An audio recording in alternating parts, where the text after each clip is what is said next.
পারি আমরাও মাঝে মাঝে রান্না করি, মহিলা রান্না করলে যেই স্বাদ হয় আমাদেরটা ওইটা হয়? কথা বলেন। এজন্য আল্লাহ বললেন ওয়াকারনা ফি বুয়ুতিকুন্না, ঘরে থাকবা, পুরুষরা থাকবে বাইরে, তোমরা প্রয়োজনে বাইরে যাবা, আর পুরুষরা রাত্রি বেলায় বিশ্রামের প্রয়োজনে ঘরে আসবে। কার কথা? কার কথা? আবার আল্লাহ নারীদেরকে বললেন চোখ নামাও, আমাদেরকেও বললেন চোখ নামাও, তাদেরকেও বললেন চোখ নামাও। ওয়াকুল্লিল মুমিনাতি ইয়াগদুদনা মিন আবসারিহিন, ও নবী নারীদেরকে বলেন তারাও যেন পরপুরুষ দেখলে চোখ নামিয়ে রাখে। ওয়াহফাজনা ফুরুজাহুন্না, তারা যেন তাদের প্রাইভেটসকে হেফাজত করে। ওয়ালা ইউবদিনা জিনাতাহুন্না ইল্লা মা যাহারা মিনহা, দেহের সৌন্দর্য যেন বের না করে দেয়। ওয়ালিয়াদরিবনা বিখুমুরিহিন্না আলা জুয়ুবিহিন্না, আর তাদের বুকের উপরে যেন একটা চাদর নামিয়ে দেয়। সুবহানাল্লাহ। ওড়নাটা যেন উন্নত বক্ষটা তারা ঢেকে রাখে।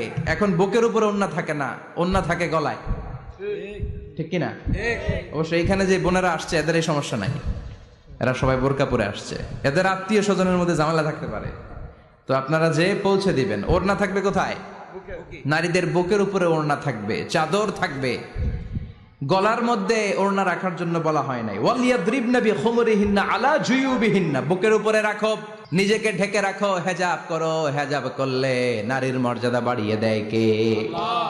সম্মানিত বোনেরা, নারী স্বাধীনতার কথা যারা বলে টেলিভিশনে, এগুলো শুনে আপনারা ভড়কে যাবেন না, এগুলো শুনে আপনারা পাগল হবেন না। মনে রাখবেন হেজাব আপনার অধিকার, হেজাব নারীর অধিকার, এটা নারীর সৌন্দর্যের প্রতীক, হেজাব নারীর আভিজাত্যের প্রতীক, হেজাব নারীর সৌন্দর্যের প্রতীক, আভিজাত্যের প্রতীক, তার রূপের প্রতীক, এটা তার অধিকার। চিৎকার করে বলেন ঠিক কিনা?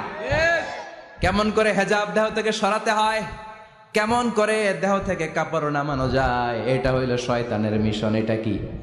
শয়তান যখন নিষিদ্ধ ফল সাইয়েদনা আদম আর হাওয়া আলাইহিস সালামকে খাইয়ে দিল, সাথে সাথে জান্নাতের কাপড় পড়ে গেল। জান্নাতেও কাপড় খুলে দিল, দুনিয়াতেও খুলে, ঠিক কিনা? শয়তানের মিশনই এইটা, কাপড় যত কমানো যায়, কাপড় যত কমানো যায়। এজন্য খবরদার, আপনারা অনেক সম্মানিতা, খেয়াল রাখবেন পৃথিবীতে যে জিনিসের মর্যাদা যত বেশি, সম্মান যত বেশি, যেটা যত বেশি দামি, ওইটা তত বেশি প্যাকেটের ভিতরে থাকে, ঠিক কিনা? ঝিনুকের ভিতরে থাকে মতি, মতি খোলা থাকে না।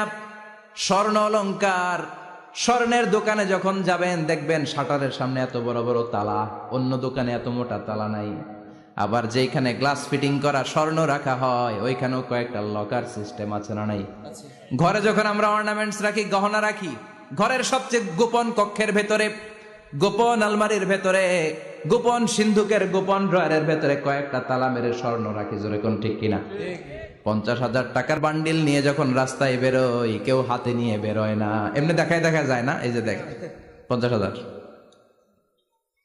কখনো কাউরে 1,000 টাকার নোট ধরেন, এটা 1,000 টাকার নোট, কয় হাজার টাকার নোট? কথা কয় না, 1,000 টাকার নোট। এটা কাউরে দেখবেন যে 1,000 টাকার নোটটারে এইভাবে পেরা, এদিকে অর্ধেক আর এইভাবে এইভাবে রেখে রাস্তায় হাঁটতেছে। কোনো পাগলও হাঁটবে? কোনো পাগলও হাঁটে না, কারণ দামি জিনিস। এটার হেজাব লাগবে, এটার নেকাব লাগবে, এটাকে প্যাকেট করতে হবে, এটাকে প্রিজার্ভ করতে হবে। এজন্য যে নারীরা হেজাব করে তারা কোনোদিন ইফটিজিং এর শিকার হয় না। চিল্লায় বলো ঠিক কিনা? হেজাব যারা করে তারা বিপদে পড়ে না, কারণ হেজাব করলে এক একটা নারীকে জান্নাতের হুর পরীর মতো লাগে, ঠিক কিনা?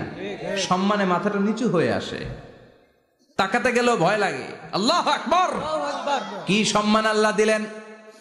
এজন্য আমার মায়েরা বোনেরা, আপনাদের সম্মান রব্বুল আলামিন হেজাবের ভেতরে রেখেছে। হেজাব হচ্ছে আপনার সিকিউরিটি। হেজাব কি? এটা আল্লাহর দেয়া আপনার জন্য সিকিউরিটি। আপনি আপনার সিকিউরিটিকে নষ্ট করতে পারবেন?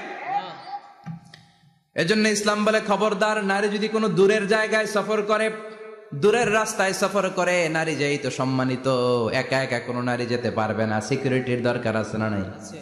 বডিগার্ডের দরকার আছে না নাই? কেউ যখন বাংলার জমিন থেকে মক্কায় উমরা করতে যায়, মাহরাম পুরুষ না থাকলে তারে ভিসা দেয়, কারণ সম্মানিতা, বডিগার্ড লাগবে। জানেন এটা? মাহরাম পুরুষ যদি না থাকে, এই মাহরাম হচ্ছে বডিগার্ড। মাহরাম পুরুষ না থাকলে উমরার ভিসা হয় না, হজের ভিসা হয় না, কারণ লম্বা সফর, আর যে সফর করবে সে সম্মানিতা। সম্মানিতা নারীর জন্য সিকিউরিটির দরকার আছে না নাই? বডিগার্ড লাগবে কি লাগবে না? কি সম্মান ইসলাম আমাদেরকে দিল বুঝলামই না আমরা।